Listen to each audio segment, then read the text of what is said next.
नमो तस्य भगवतो अरहतो सम्मा संबुद्धस्य।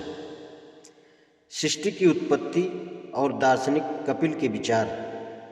प्राचीन भारतीय दार्शनिकों में कपिल सर्वाधिक प्रसिद्ध थे। उनका दार्शनिक दृष्टिकोण अनोखा था।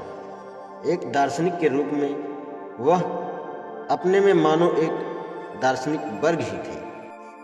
उनकी दार्शनिक मान्यताएं चौंका देने वाली थी। सांख्य दर्शन का यह प्रथम सिद्धांत है कि सत्य को प्रमाण से समर्थित होना चाहिए। बिना प्रमाण के सत्य का अस्तित्व नहीं। सत्य को सिद्ध करने के लिए कपिल ने केवल दो प्रमाण स्वीकार किए, प्रत्यक्ष और अनुमान। प्रत्यक्ष प्रमाण से अर्थ है मन के माध्यम से विद्यमान वस्तु की जानकारी। अनुमान अर्थात प्रमाण तीन प्रकार के हैं। कारण से कार्य का अनुमान, जैसे बादलों के अस्तित्व से वर्षा का अनुमान। कार्य से कारण का अनुमान, जैसे घाटी में नीचे नदी में बाढ़ दिखाई देने पर ऊपर पहाड़ पर वर्षा होने का अनुमान होना। सादृश्य के आधार पर अनुमान, जैसे एक आदमी एक स्थान से दूसरे स्थान पर जाने से स्थान परिवर्तन करता है। जैसे हम तारों को भी भिन्न भिन्न जगहों पर देखकर यह अनुमान लगाते हैं कि उनके भी स्थान परिवर्तित होते हैं। उनका अगला सिद्धांत दृष्टि की उत्पत्ति और उसके कारण से संबंधित था। कपिल ने इस सिद्धांत को अस्वीकार किया कि किसी सृष्टिकर्ता। उनका अगला सिद्धांत सृष्टि की उत्पत्ति और उसके कारण से संबंधित था। कपिल ने इस सिद्धांत को अस्वीकार किया कि किसी सृष्टिकर्ता ने सृष्टि की रचना की है। उनका मत था कि उत्पन्न वस्तु पहले से ही अपने कारण में विद्यमान रहती है। जैसे मिट्टी से बर्तन बनता है अथवा धागों से कपड़ा बनता है। इस प्रथम आधार पर कपिल ने इस सिद्धांत को अस्वीकार कर दिया कि किसी सृष्टिकर्ता ने सृष्टि की रचना की है। लेकिन कुछ अन्य आधार हैं जिन्हें उन्होंने अपने दृष्टिकोण के समर्थन में प्रस्तुत किया। अस्तित्व विहीनता कभी किसी कार्य का विषय नहीं हो सकती। वास्तव में नई उत्पत्ति कुछ होती ही नहीं। वस्तु उस सामग्री के अतिरिक्त और कुछ नहीं है जिससे वह निर्मित हुई है। वस्तु अपने अस्तित्व में आने से पहले उस सामग्री के रूप में विद्यमान रहती है जिससे उसका निर्माण होता है। किसी एक निश्चित सामग्री से किसी एक निश्चित वस्तु का निर्माण हो सकता है। केवल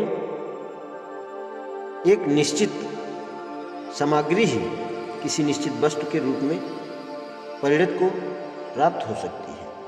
तो फिर इस अनुभूति मूलक संसार का मूल स्रोत क्या है? कपिल का कहना था कि अनुभूति मूलक संसार दो चीज़ों से बना है, व्यक्त विकसित तथा अव्यक्त अविकसित। व्यक्त वस्तुएं अव्यक्त वस्तुओं का स्रोत हो सकती हैं। व्यक्त वस्तुएं आकार में ससीम होती हैं और यह सृष्टि के मूल स्रोत के स्वभाव से असंगत।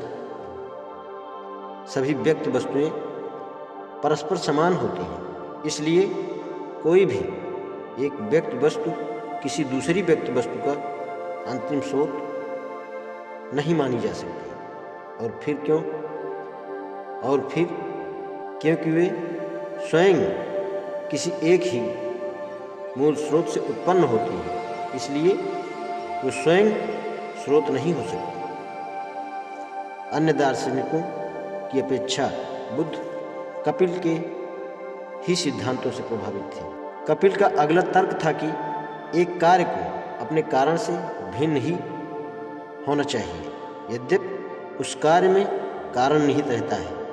जब ऐसा है तो विश्व स्वयं ही अंतिम कारण नहीं हो सकता?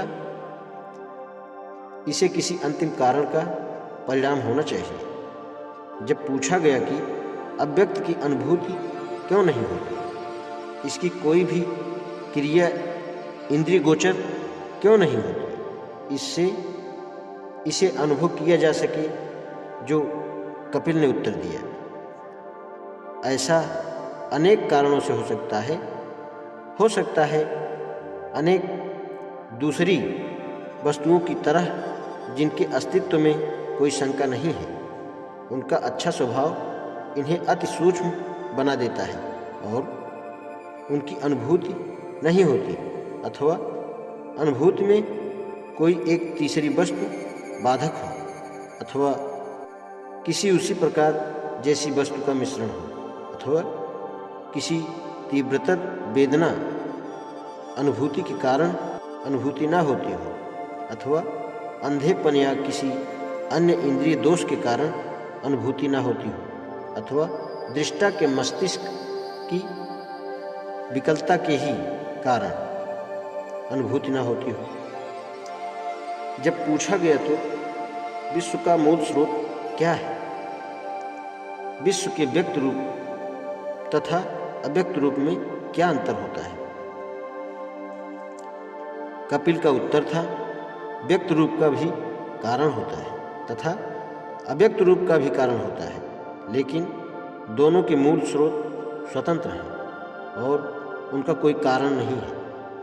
व्यक्त वस्तुओं की संख्या अनेक है और वे क्षेत्र तथा नाम से सीमित हैं। उनका स्रोत एक ही है, नित्य और सर्वव्यापक। व्यक्त वस्तुएं क्रियाशील हैं, उनके अंग व हिस्से होते हैं। सबका मूल स्रोत आसन्न रहता है, लेकिन न वह क्रियाशील होता है और न उसके अंग व हिस्से होते हैं। कपिल का तर्क था कि अव्यक्त के विकास की प्रक्रिया व्यक्त में परिणत उन तीन गुणों की क्रियाशीलता का परिणाम है, जिनसे उनका निर्माण हुआ है। सत्व, रज और तम, ये तीन गुण हैं।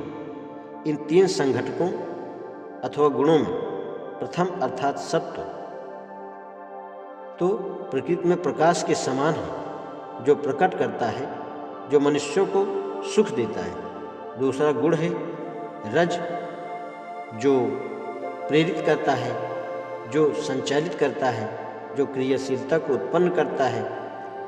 तीसरा गुण है तम, जो भारीपन का द्योतक है, जो रोकता है, जो उपेक्षा व निष्क्रियता को नियंत्रित करता है। तीनों संघटक परस्पर संबद्ध होकर क्रियाशील होते हैं। वे एक दूसरे पर हावी होते हैं और एक दूसरे के सहायक होते हैं।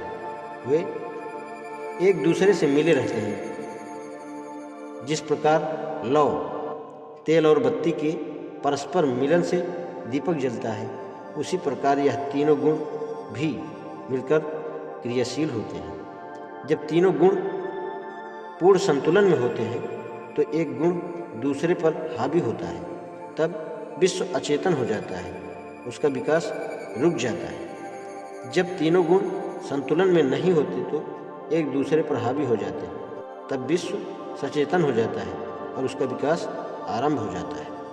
यह पूछे जाने पर कि गुणों में असंतुलन क्यों हो जाता है, कपिल का उत्तर था कि इन तीन गुणों के संतुलन में गड़बड़ होने का कारण दुख की उपस्थिति है।